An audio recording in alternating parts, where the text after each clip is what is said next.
کوئی بہت جماعتی تو نہیں تھا، لیکن جماعت کو پسند کرنے والے، مولانا مودودی کو پسند کرنے والے، جماعت کے حلقوں میں درس قرآن کرنے والے، اس طرح کا بیک گراؤنڈ. اور میرا نہیں خیال تھا کہ بھئی 1 سال سے ہم جیل کے اندر ہیں اور جمعیت کا اجتماع ارکان جو ہے وہ مجھے ناظم اعلیٰ بنائے گا. سنا ہے ضیاء الحق صاحب کا آپ سے بڑی محبت ہے. ضیاء الحق صاحب نے جو ہے وہ محبت تو کسی اور سے کی، اقتدار سے کی، طاقت سے کی، قوت سے، اور وہ سمجھتے تھے کہ اسلامی جمعیت طلبہ ان کے راستے کی دیوار ہے. یہ مسلک کی جماعت نہیں ہے. جماعت کی اونرشپ کسی فرد کی نہیں ہے، سراج الحق کی نہیں ہے، قائد حسین احمد کی کبھی نہیں رہی. اسٹیبلشمنٹ کو جو ہے وہ مجبور کر دیں گے کہ وہ اپنے اپنے دائروں کے اندر محدود ہو جائے.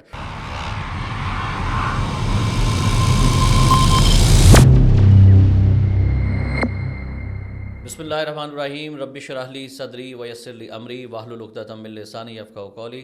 السلام علیکم ناظرین، آپ دیکھ رہے ہیں یوتھ اسٹوڈیو پوڈ کاسٹ اور میں ہوں آپ کا میزبان احتشام الرحمان. ناظرین، آج پاکستان کی ایک نامور شخصیت میرے سامنے تشریف فرما ہیں. ان سے گفتگو سے پہلے ان کا مختصر تعارف آپ کے سامنے رکھنا چاہوں گا. سن 1958 میں لاہور میں پیدا ہوئے. اسلامیہ اسکول سنت نگر سے انہوں نے میٹرک کیا. اسلامیہ کالج ریلوے روڈ سے ایف ایس سی مکمل کی. اسلامیہ کالج سول لائنس سے فزکس میں ڈبل میتھ کے ساتھ بی ایس سی کی ڈگری حاصل کی اور پنجاب یونیورسٹی سے انہوں نے ایم بی اے کیا. اسکول کے زمانے سے ہی اسلامی جمعیت طلبہ سے وابستہ ہو گئے. طلبہ یونین پنجاب یونیورسٹی کے صدر منتخب ہوئے. اسلامی جمعیت طلبہ پاکستان کے ناظم اعلیٰ رہے. پھر ضیاء الحق کے دور میں طلبہ یونین کی بحالی کے لیے انہوں نے لانگ مارچ کیا اور جیل کی صعوبتیں بھی برداشت کی. پھر قید کے دوران ناظم اعلیٰ کے طور پر ان کا انتخاب بھی ہوتا ہے اور طویل عرصہ جماعت اسلامی پاکستان کے مرکزی سیکرٹری اطلاعات رہے.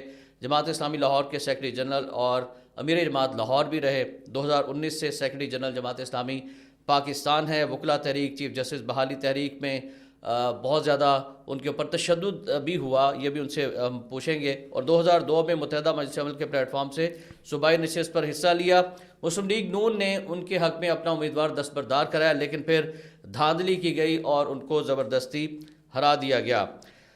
فیوچر ویژن کمیونیکیشن کے سی ای او ہیں اور جماعت اسلامی پاکستان کے سیکرٹری جنرل ہیں. جی ہاں، بالکل آپ صحیح پہچانے.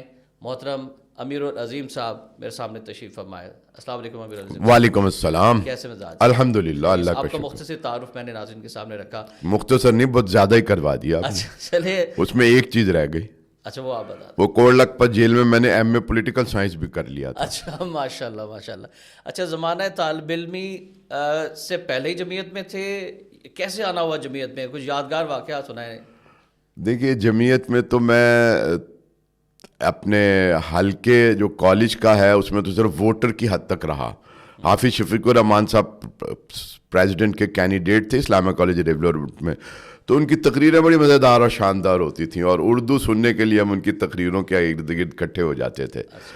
تو اس کے بعد پھر ظاہر جماعت کا لٹریچر، خطبات، دینیات یہ پڑھ کے پھر میں اسلامی جمعیت طلبہ میں ایف ایس سی کے امتحانات کے دوران آیا. لوگ امتحانات کے دوران تو ذرا تنظیم ایک طرف کر دیتے ہیں، لیکن اس دوران میں بہرحال جمعیت میں گھر والوں کی طرف سے اجازت تھی؟ آنے کوئی ایسا مسئلہ کبھی پیش نہیں ہے، سوائے اس کے کہ جب ہم بہت زیادہ کام کرتے تھے اور رات باہر گزارتے تھے یا اس طرح کی کوئی چیزوں میں، تو اس میں بہرحال گھر والوں کی طرف سے ہوتا تھا. فیملی بیک گراؤنڈ بھی جماعتی ہے؟ نہیں، کوئی بہت جماعتی تو نہیں تھا، لیکن جماعت کو پسند کرنے والے، مولانا مودودی کو پسند کرنے والے، جماعت کے حلقوں میں درس قرآن کرنے والے، اس طرح کا بیک گراؤنڈ تھا. ناظم اعلیٰ پاکستان رہے، کیسا فیل ہوا اور کوئی دلچسپ واقعہ؟ نہیں، کوئی ایسا معاملہ نہیں ہے کہ ناظم اعلیٰ تو ظاہر ہے ایک تنظیم بناتی ہے اور کوئی میری خاص ایسی حیثیت نہیں تھی.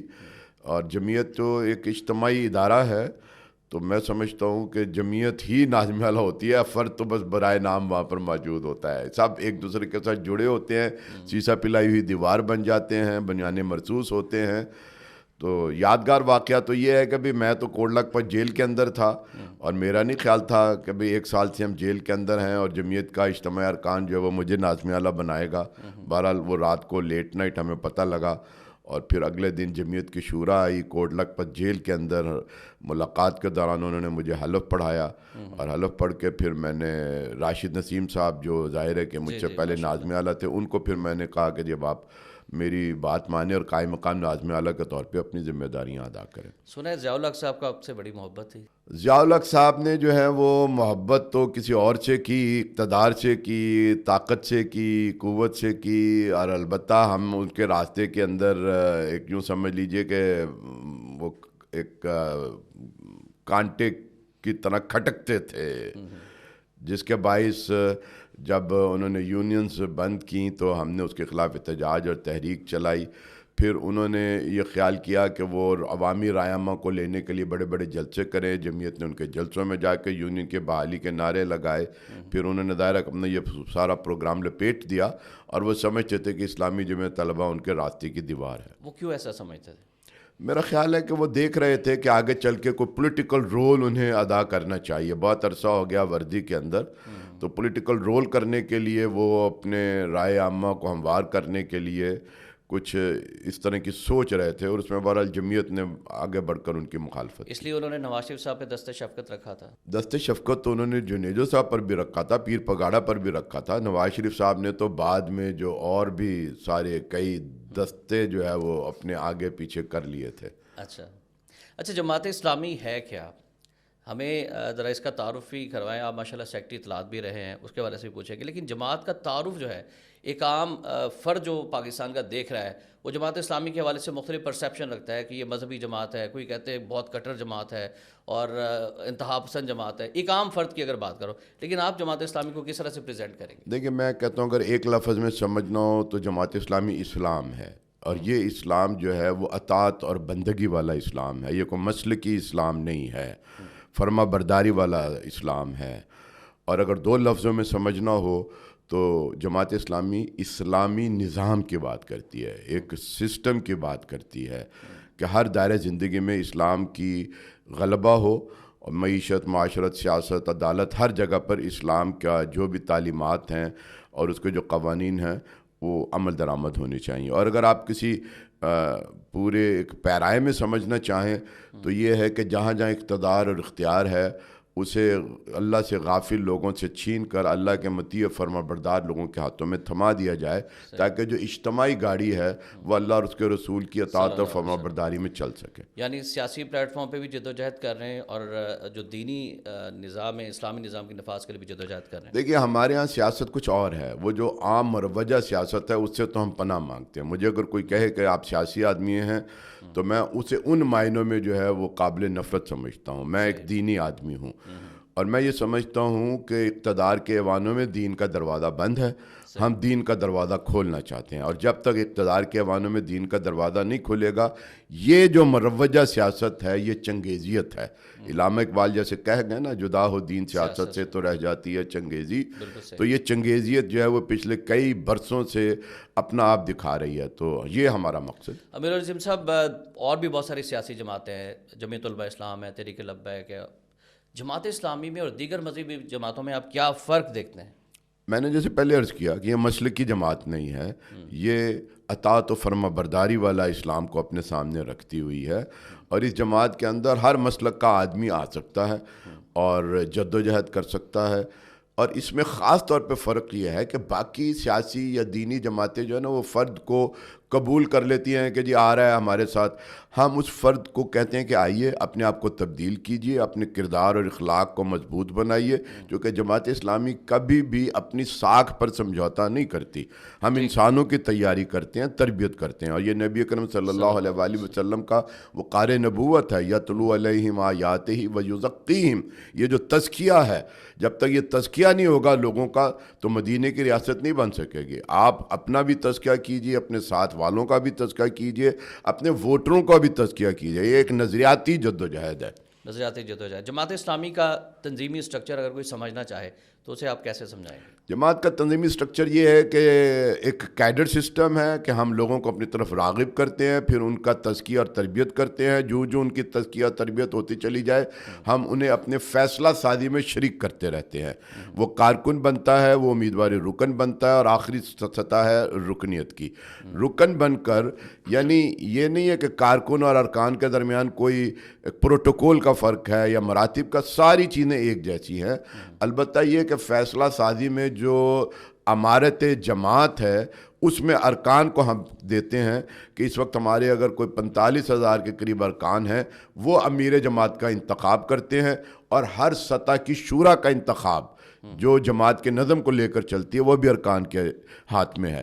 تو ارکان اصل میں اونرز ہیں جماعت اسلامی کے. جماعت کی اونرشپ کسی فرد کی نہیں ہے, سراج الحق کی نہیں ہے, قاضی حسین احمد کی کبھی نہیں رہی.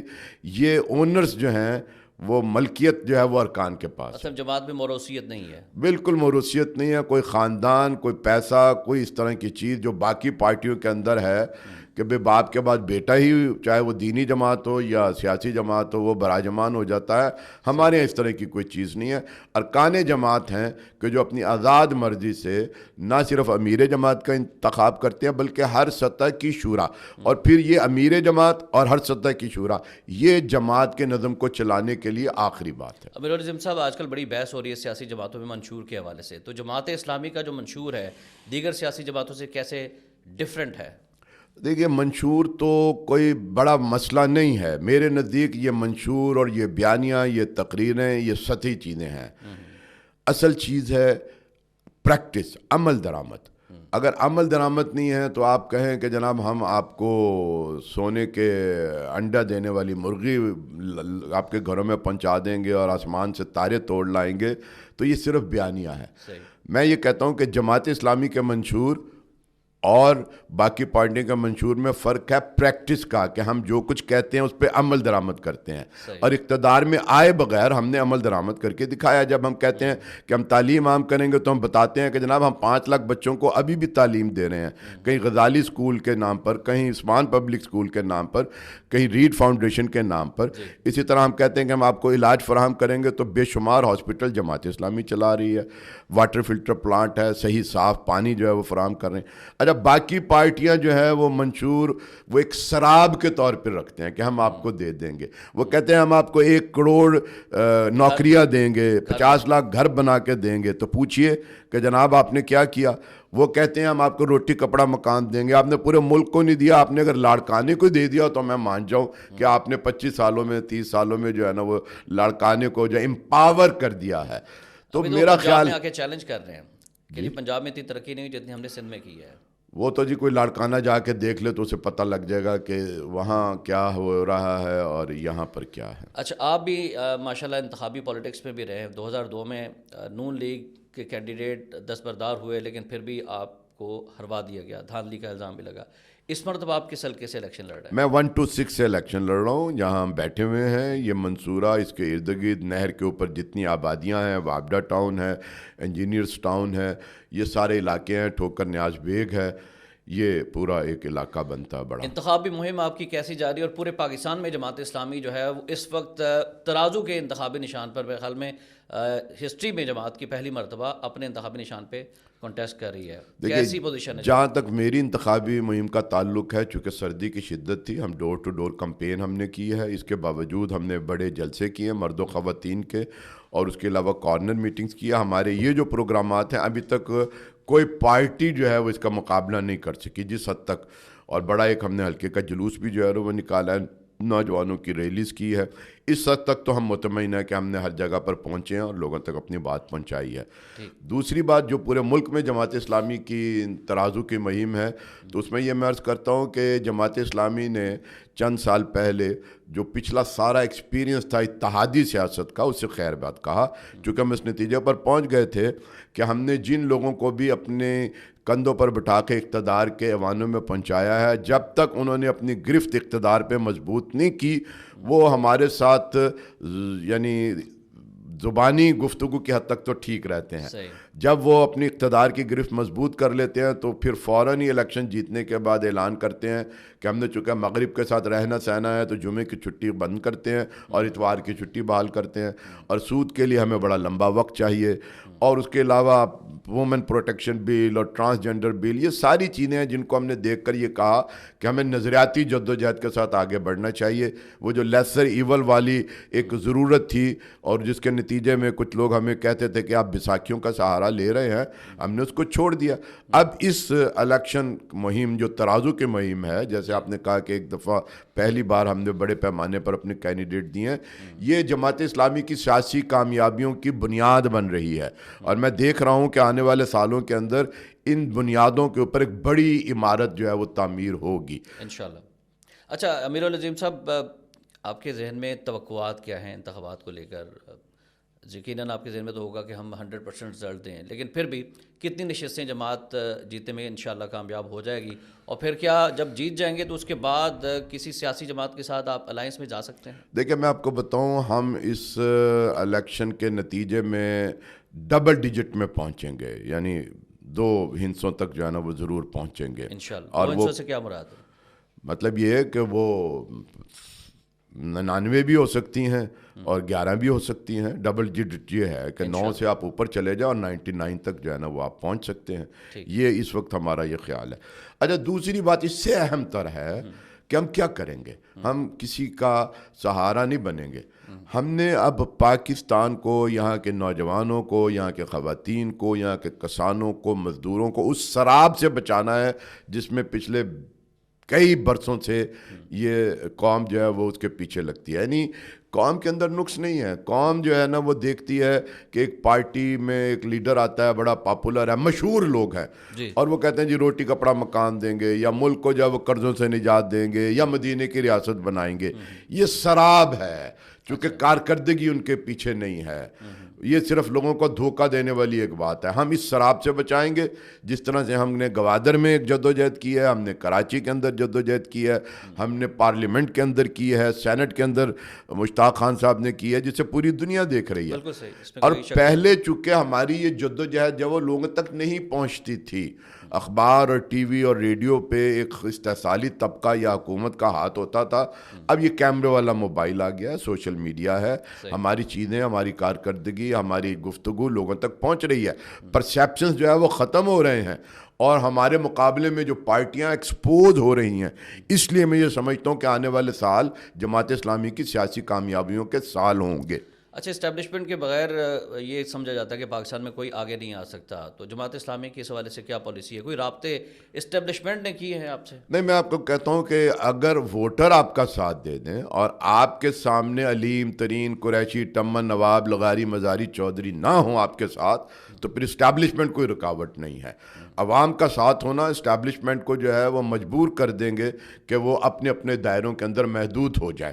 لیکن جب آپ کے ساتھ ایسے لوگ ہوں کہ جن کے اسٹیبلشمنٹ کے جرنیلوں کے ساتھ تعلق ہوں، جن کے مفادات ایک ہوں، تو ظاہر ہے کہ پھر اشارے اور ریفریز، یہ ساری چیزیں جو ہے نا وہ کام کرتی ہیں. کہیں آپ ان سے سیڑھی لیتے ہیں اور کہیں جو ہے نا وہ پھر آپ کے راستے میں وہ سانپ بھی بچھاتے ہیں. صحیح. پاکستان میں نواز شریف صاحب کو چوتھی مرتبہ لے کر آنے کی کوشش کی جا رہی ہے، تو آپ سمجھتے ہیں کہ یہ سارا پری پلانڈ ہے اور اس صورتحال کے اندر ایک سیاسی جماعت کو دبایا جا رہا ہے اور دوسری جماعت کو پروموٹ کیا جا رہا ہے، تو یہ انتخابات کے اوپر بہت بڑا سوالیہ نشان نہیں ہے؟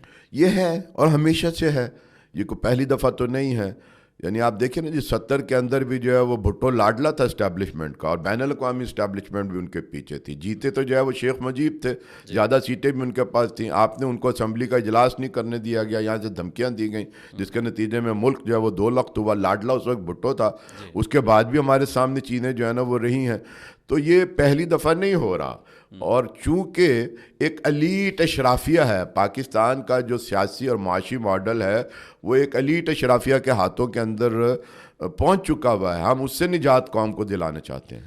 قومی سلامتی پالیسی کے حوالے سے منشور میرے سامنے ہے جماعت اسلامی کا، اور اس میں آپ ہی ذرا ایلیبریٹ کر دیں کہ جماعت جو ہے وہ کیا چاہتی ہے قومی سلامتی پالیسی کے حوالے سے. دیکھیے، ہم یہ سمجھتے ہیں کہ پاکستان کا تحفظ ہونا چاہیے، اس کی جو جغرافیائی سرحدیں ہیں یہ مضبوط ہونی چاہیے. کشمیر کے لیے جدوجہد تیز کرنی چاہیے، اس کو پاکستان کا حصہ ہونا چاہیے. ارد گرد کے اسلامی ممالک کو ہم بلاک کی صورت میں آگے بڑھیں، اور فوج کو اپنا کردار بیرکس تک محدود رہنا چاہیے، اور ملک کی جو سیاسی قیادت ہے اس کو سارے فیصلے جو ہے وہ کرنے چاہیے. لیکن یہ فیصلے کسی مفاد کے نہیں، یہ پاکستانی جو نظریات ہیں، جو آئین اور قانون ہے اس کے دائرے کے اندر رہتے ہوئے کیے جائیں. اچھا، آپ نے میڈیا کی بات کیا، ماشاءاللہ سیکٹری اطلاعات بھی رہے اور بڑے مؤثر سیکٹری اطلاعات ثابت ہوئے. صحافی آپ سے بڑی محبت بھی کرتے ہیں اور آپ کا جو سٹائل ہے بڑے نرم انداز میں گفتگو کرنا، اور سب سے بڑا بلندساری والا سٹائل. تو آج کے میڈیا میں اور ماضی کے میڈیا میں کیا فرق دیکھتے ہیں اور کتنا مؤثر ہے آج کے دور کے اندر میڈیا ہمارا؟ دیکھیے، یعنی آہستہ آہستہ جو ہمارا قومی میڈیا ہے، اخبار اور ٹی وی، ان کا تو رول کم ہوتا چلا جا رہا ہے، اور سوشل میڈیا کا رول جو ہے نا وہ بڑھتا چلا جا رہا ہے. تو یہ آئندہ بھی اسی طرح سے جو ہے نا وہ ہوگا. یعنی اس میں بہرحال اخبارات اور ٹی وی کو وقت کے ساتھ ساتھ جو جدید حکمت عملی اختیار کرنی چاہیے تھی اس میں ان کی کمی رہی ہے. انہوں نے خود بھی اپنی کوتاہی اور سستی سے اپنے اثرات کو کم کیا ہے. اچھا، فیوچر ویژن ماشاء اللہ آپ کا اپنا ادارہ ہے، اس کی کیا اغراض و مقاصد ہے، کیسے بزنس دیکھیے یہ پنجاب یونیورسٹی میں نے ایم بی اے کیا، مارکیٹنگ میری اسپیشلائزیشن تھی اور مارکیٹنگ کے بنیاد پر میں نے ایڈورٹائزمنٹ کے میدان میں قدم رکھا. اور یہ ایک ایڈورٹائزنگ ایجنسی ہے، لاہور اور اسلام آباد اور پشاور اس کے دفاتر ہیں. ہم اخبارات اور ٹی وی کے جو کمرشل ایڈورٹائزمنٹ ہیں جس میں میجر کلائنٹ میرے پاس جو ہے وہ ایجوکیشن کے ہیں، کچھ جو ہے وہ صنعت کے ہیں، کچھ اس طرح کی دوسری چیزیں ہیں، یہ ہم کام کرتے ہیں. اور اچھا، آپ اپنا ماشاء اللہ ایک چینل بھی اسپیشل ٹی وی کے نام سے چلا رہے ہیں. اگر ہم پاکستان کے میڈیا کو دیکھیں، الیکٹرانک میڈیا کو، تو اس میں جماعت اسلامی کی اتنی زیادہ کوریج نہیں دی جاتی بلیٹنز کے اندر، جلسوں کے حوالے سے، لائیو کوریج کے حوالے سے، جتنی دوسری جماعتوں کی دی جاتی ہے. تو اس کی وجوہات کیا ہے امیر علیہ صاحب؟ دیکھیے اس میں پیسہ چلتا ہے، اثر و رسوخ چلتا ہے، اسٹیبلشمنٹ کے اشارے چلتے ہیں، یہ ساری چیزیں اپنی جگہ پر موجود ہیں. اور ایک بڑا تاثر جو ہے وہ پوری دنیا کے اندر کہ سی این این کیا کرتا ہے اور بی بی سی کیا کرتا ہے، ان بین الاقوامی اداروں کا بھی کچھ نہ کچھ اثرات جو ہے وہ ہمارے قومی میڈیا کے اندر موجود ہے. اچھا، کچھ تعصب بھی ہے جماعت سے میڈیا کے اندر؟ نہیں، جماعت سے زیادہ اسلام سے تعصب ہے، اور وہ کہتے ہیں کہ سوسائٹی کو کھلا رہنا چاہیے. اسلام کے حوالے سے اگر ہم گفتگو کریں گے تو گویا ہم کوئی فنڈامنٹلسٹ ہو رہے ہیں، اور فنڈامنٹلزم کو وہ ایک تنگ نظری تعصب، ظاہر ہے یہ سارا ان کا موجود ہے.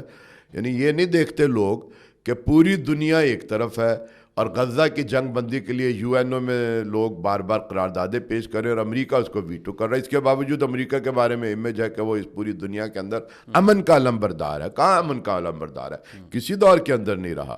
تو یہ تو ایک پرسیپشنز ہیں. اسی طرح سے اسلام کے حوالے سے، جماعت کے حوالے سے اس طرح کا پرسیپشن جو ہے نا وہ بنایا جاتا ہے، اور میڈیا کے جو بگ باسز ہیں یا جو اور لوگ مؤثر لوگ ہیں وہ اس کو مطلب ایکسیپٹ کرتے ہیں. جماعت اسلامی کی گورنمنٹ آ جاتی ہے انشاءاللہ، تو اس کے بعد جماعت اسلامی کی میڈیا پالیسی کیا ہوگی؟ دیکھیے ہر میدان کے اندر ہم قوم کی نمائندگی کریں گے اور تعیش کو خاتمہ کریں گے، اور عوام کے مسائل کو جو ہے وہ ہر دائرۂ زندگی کے اندر عام کرنے کی کوشش کریں گے، اور لوگوں کو تعلیم دیں گے، تہذیب دیں گے، تربیت دیں گے. یوتھ پوڈ کاسٹ نوجوانوں کے لیے پیغام کیا دینا چاہیں گے اس پلیٹ فارم سے؟ نوجوانوں کو میں یہ کہنا چاہتا ہوں کہ آنکھیں بند کر کے کسی مشہور نعرے کے پیچھے مت چلیں یا مشہور شخصیت کے پیچھے نہ چلیں. نوجوانوں سے پوری دنیا توقع کرتی ہے کہ ان کے پاس شعور ہے، ان کے پاس ضمیر ہے، وہ مقابلہ کر سکتے ہیں ان کی کارکردگی کا اور ان کے بیانات کا. ان ساری چیزوں کو دیکھ کر قوم کی رہنمائی کے لیے ہر اول دستے کا کردار ادا کریں. مطلب بہت سارے جو ماضی میں سیاستدان آئے ہیں وہ ایک شراب کے پیچھے لگایا ہے نوجوانوں کو انہوں نے. جی میں سمجھتا ہوں کہ صرف نوجوانوں کو نہیں، پوری قوم کو جو ہے وہ شراب کے پیچھے لگایا ہے، نعروں کے پیچھے لگایا ہے. ٹھیک. اچھا، انتخابات آنے والے ہیں، وقت بھی ہمارے پاس کم ہے اور آپ نے کیمپین بھی کرنی ہے. میسج اپنے ووٹر کو، اپنے کارکن کو، ایک عام پاکستانی کو کیا دینا چاہیں گے آخر میں؟